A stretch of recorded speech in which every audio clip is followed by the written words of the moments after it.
With great power comes great responsibility.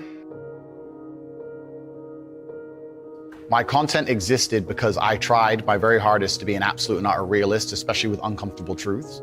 I was pointing out that very uncomfortable. Is that a truth? It's an uncomfortable truth in many parts of the world. It's not a truth that I'm happy about.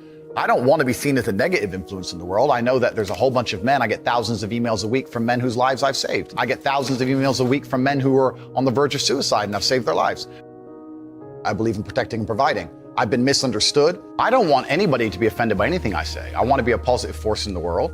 I don't want anybody to hear what I say and make them feel bad about themselves. I want all people to live righteous and good, whether they're male or female. I think righteous is living true to your heart and knowing that you're doing good by people, not snaking anybody, not lying to anybody. I know I live a very righteous life. The government is not capable of helping the poor.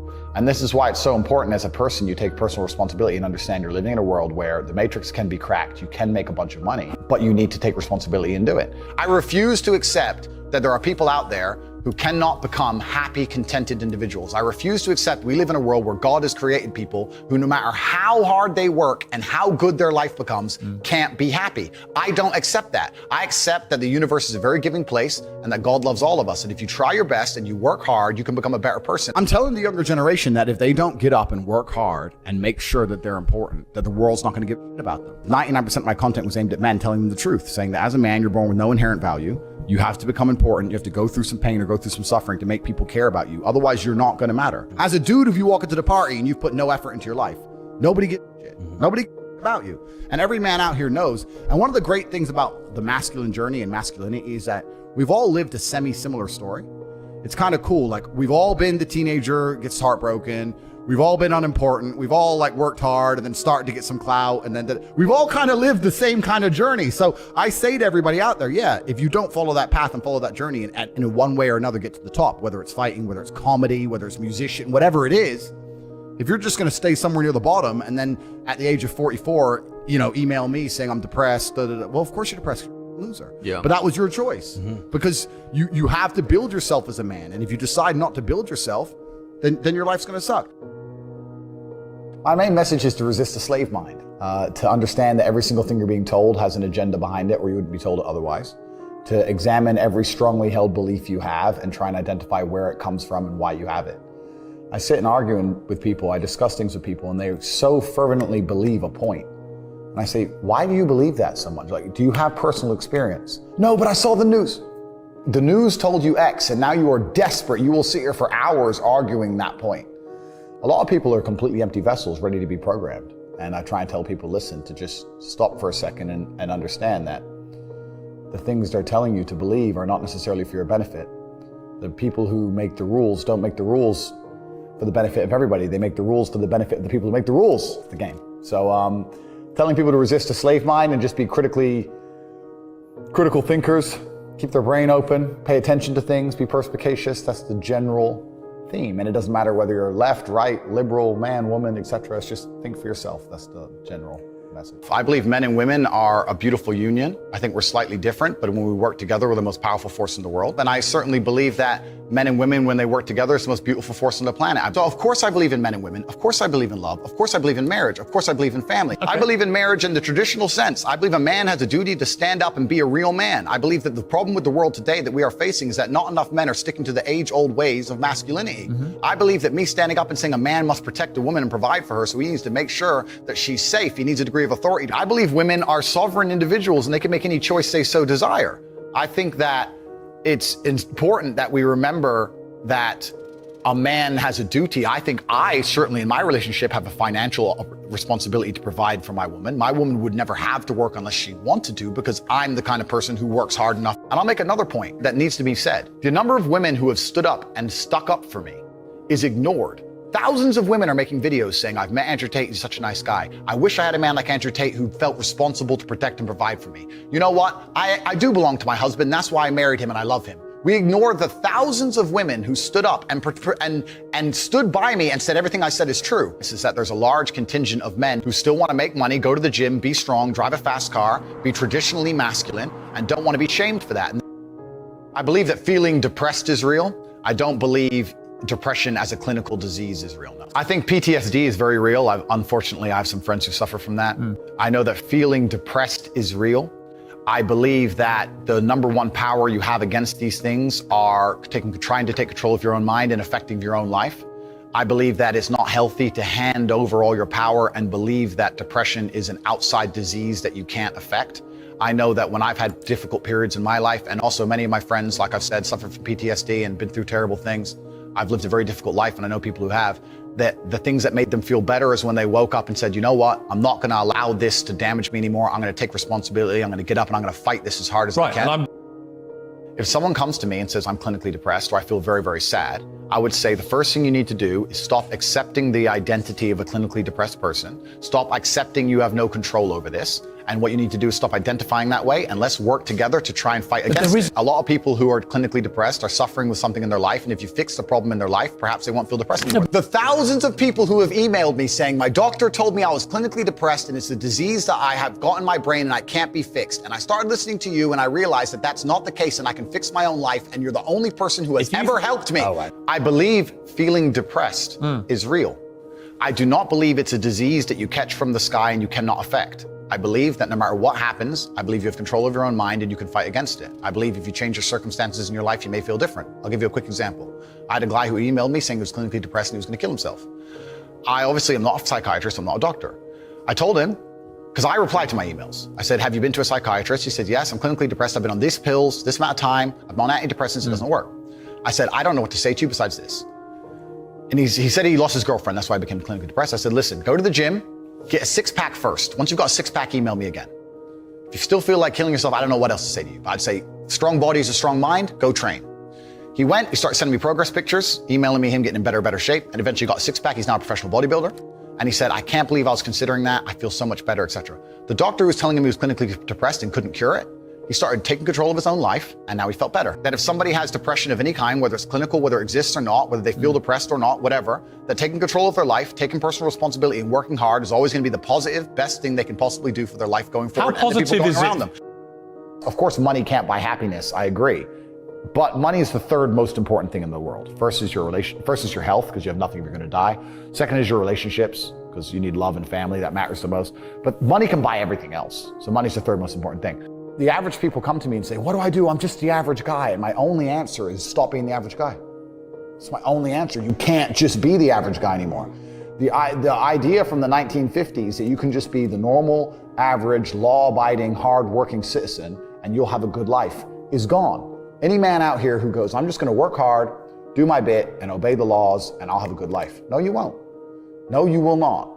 Just doing your job is never going to make you rich, because you're just going to be taxed into infinity and you're going to stay broke. So just obeying laws and doing your job now has set you up to be a peon and a slave for eternity. You have to get yourself in a position where you're making enough money. You don't know what to talk about, then you don't understand money. So go learn how money works. Go learn how a bank works. Go sit on YouTube for free. You don't just pay 50 grand in 4 years like a university. Go sit on YouTube and understand money, banking, or the real estate market, any of it. Understand the last housing price crash, why it happened, understand mortgage rates and how that's affected by interest rates. Understand it, and then go sit with someone else who understands it and talk about it. People should, even if they haven't got a penny in the world, should be going to these meetings about real estate, about investing, that especially if it's cheap, they should go. Just meet other people who at least have money. Have conversations about money, talk about it. How are you gonna get what you don't talk about?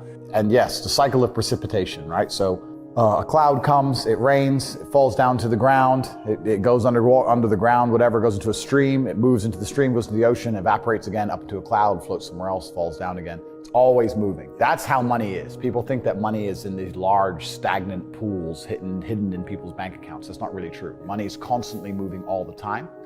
And if you can find a way to get in between it and stand in the right place at the right time, you're gonna get wet. I think that's the new modern way to view the world. It's an attention economy. It doesn't matter what you do. If you're getting attention, you'll make money from it. One habit that people need to adopt, and this is a habit I had for a very long time, and I've actually recently cleared it from my brain because I've reached a point where peace of mind is worth more than money. But every single time money is spent, you need to identify how your money was taken from you. And I say taken because money can't be made. Money is taken. Because the only people who can make money are the government. So if you're a government, you can make money. You can print it from thin air or a bank. But if you're a person, you're not making money. You're convincing other people to give it to you. You're taking money from others. So every single time you spend money on anything, you need to identify how it was taken from you. When you go and buy a coffee, don't just go buy the coffee and sit down. Sit and say, why did I buy this coffee? Okay, I really wanted coffee. Yeah. But then why did I go into this store and not that store? Is it better advertising? Does it have less of a line? Do they have seating? How did they convince me to come in here? How much did this coffee cost? £6. What's the profit margin on that? Probably £5.50, £5.80 probably by the time. The cup probably costs more than the coffee. The coffee is just water. How did they convince me to spend £6 in this place? And when you sit there and analyze, and you all start to learn little lessons about business, you'll learn about the importance of the signage. You'll learn about the importance of there being no queue. Yeah. So that if you ever run a business, I'm telling you, I say with my business, my people all the time, faster. All the time, quicker. Yeah. Like I have a couple businesses that are physical. I'm like, I don't want to see a line. I don't want it to see empty because it looks bad. So when there's lines, you work fast. When we're down to 1 or 2 people, you take your time, you talk to the customer. Right. You keep it so there's like always one person at the thing. Like manage the line. Like people don't think about this stuff. No one's gonna sit and wait in a long queue. Maybe some idiots will, but people like me won't. We got shit to do, right? My time's worth money. I'm not gonna stand and wait in a line. So you have to identify how your money is taken from you. If you start doing that with every single time you spend anything ever, you're gonna start to identify business opportunities, and you're gonna sit there and you're gonna have coffee and you're gonna go, you know what? They could have sold cake and they didn't. Could I outcompete this place? Let's imagine I had the money to start a coffee shop right next door. How would I outcompete them? Well, I'd have cake because they don't have cake. Also, most people in here are businessmen. And the guy serving some dude. No, we need a cute waitress. His ass is fired. We need a chick.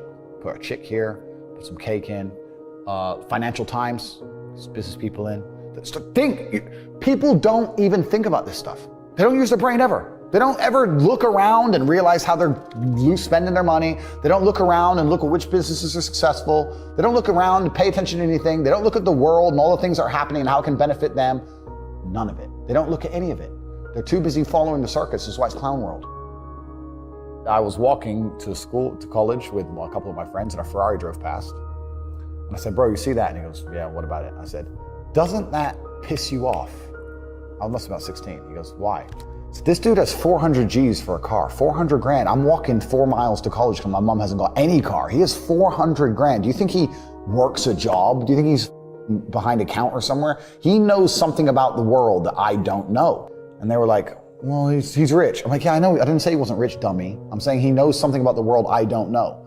And I was intrigued, and it angered me. I couldn't sleep for weeks. I was pissed off. Every time I saw somebody with genuine money, I understood that everything I was being told and taught and they were trying to make me believe just simply wasn't true. I was like, none of these people are getting these things by following the path that the system is trying to make me follow. And everybody intrinsically knows this.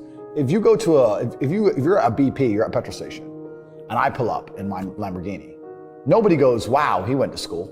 Yeah. He studied hard. And they do that because they know that the easiest way to amass wealth is to break the rules, because the rules are not designed to allow most people to make money. You can make money within the rules, of course you can, but most people don't. Most people who follow the path work, consume, die. That's it. So I always knew the same thing as you, and I knew there had to be another way. I knew that just working for money was a paradigm that wasn't true. And then you understand making your money work for you, and you understand delinking your time from money. Yeah. You start learning to understand these things, but eventually you build a system, and you build an ecosystem like me. I have 60 or 70 people work for me all around the world, and things just happen and money just kind of appears as long as everything's well organized.